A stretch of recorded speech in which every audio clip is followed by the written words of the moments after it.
සාදරෙන් පිළිගන්නවා ඔයාලා හැමෝම වගේ කාමරයට. ඉතින් කාමරේ අස් කරලා තියන්නේ අවුලක් නෑ. ඉතින් මං අද ඔයාලට කියලා දෙනවා අපිට රංගපාද්දී අත්‍යවශ්‍ය වෙන මේ ෆේෂල් එක්ස්ප්‍රෙෂන් කියන දේ හදාගන්න ලේසි එක්සර්සයිසස් දෙකක්.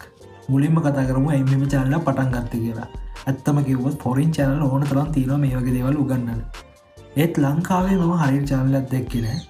ඉතින් ලංකාවෙත් ගොඩක් ඉන්නවා රඟපාන්න ආස කොල්ලෝ කිල්ලෝ. ඉතින් ඇත්තම කතාව මෙයාලා දෙන වැඩත් එක්ක ඇක්ටින් ඇකඩමි එකට හරි එහෙම නැත්නම් මොකක් හරි කෝස් එකක් කරන්න හරි යාලට වෙලාවක් නැහැ. ඉතින් මං හිතුවා මම ෆොරින් channels වලින් ඒ වගේම වෙබ් එකෙන් ගන්න දේවල් සිංහලට ට්‍රාන්ස්ලේට් කරලා ඔයාලට දෙන්න. හරි. අපි යමු එහෙනම් පළවෙනි එක්සර්සයිස් එකට. ඉතින් අපි ටීවී එකේ ඩ්‍රාමාස් එහෙම බලද්දි ගොඩක් දකිනවා. දැන් ඉන්න ගොඩක් කට්ටිය දැන් හිතන්න තරහ ගිහපු සීන් එකක් කරනවා කියලා. එතකොට යාලා කරන්නේ යාලගේ වොයිස් එක චූට්ටක් උස්සන එක. කියන්නේ යාලගේ වොයිස් ටෝන් එක වැඩි කරන එක. ඇත්තටම එහෙම කරා කියලා කවදාවත් හරීම ෆේෂල් එක්ස්ප්‍රෙෂන් එක එන්නේ නැහැ. අපි හැම වෙලේම මතක තියාගන්න ඕන අපිට මූණක් තියෙනවා කියලා. ඉතින් මේ පළවෙනි එක්සර්සයිස් එක අනිවාර්යෙන් ඩ්‍රාමා කරපු කට්ටිය දන්නවා ඇති. අපි ගමු රැන්ඩම් වාක්‍යයක්. මට බඩගිනි. දැන් ඔයා මේක ප්‍රැක්ටිස් කරන්න ඕන. අපිට පුළුවන් මේ මට බඩගිනි කියන වාක්‍ය එක එක ඉමෝෂන්ස් වලින් කියන්න. අපිට පුළුවන් මේක අපිට තරහා ගිහලා කියනවා වගේ කියන්න. ඒ වගේම අපි සතුටින් ඉන්නවා වගේ කියන්න.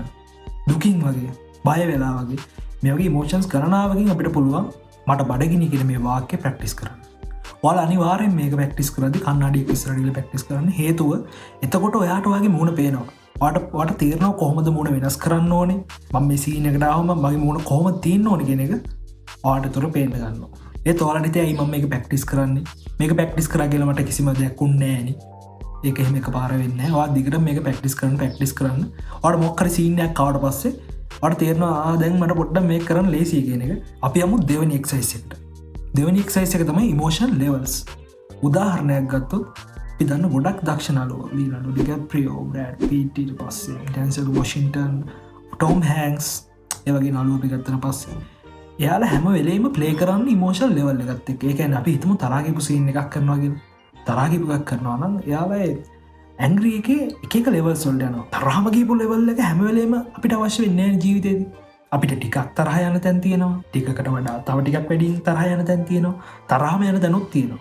ඉතින් මේ එක්සර්සයිස් එකේ ප්‍රධානම අරමුණ තමයි ඒ ඉමෝෂන් එකේ පොඩිම තැන ඉඳන් ලොකුම තැනට නිකන් යන විදිය ඔයාලට කියලා දෙන එක. දැන් බලන් හිටියද? අපි පොඩි ප්‍රැක්ටිස් එකක් කරමු. ඔයාලට පෙනේ මගේ අතේ ඇඟිලි එක එක මෙහෙම දිගෑරනවා. මම ඔයාලට දෙන දෙවස් තමයි මට බඩගිනි. මට බඩගිනි කියන එක ඇංග්‍රි මූඩ් එකකේ ස්ටෙප් 5කට වට කඩන්න වෙනවා. ඒ කියන්නේ මගේ මහපට ඇඟිල්ල ඉස්සෙද්දි ඔයා තරහේ පොඩිම ලෙවල් එකකින්, ඒ කියන්නේ අපිට චුට්ටක් තරහ යන්නේ. ඒ තරහ ලෙවල් එකකින් මට බඩගිනි කියන දෙබස කියනවා. ඒ වගේම දබර ඇඟිල්ල දික් වෙද්දි ඊට වඩා තව ටිකක් තරහ ගිහිල්ලා ඒ දෙබස කියනවා. ඊපස්සේ මැදගිල්ල, පෙදගිල්ල, සුලගිල්ල. හරි. අපි වැඩි පටන් ගමු.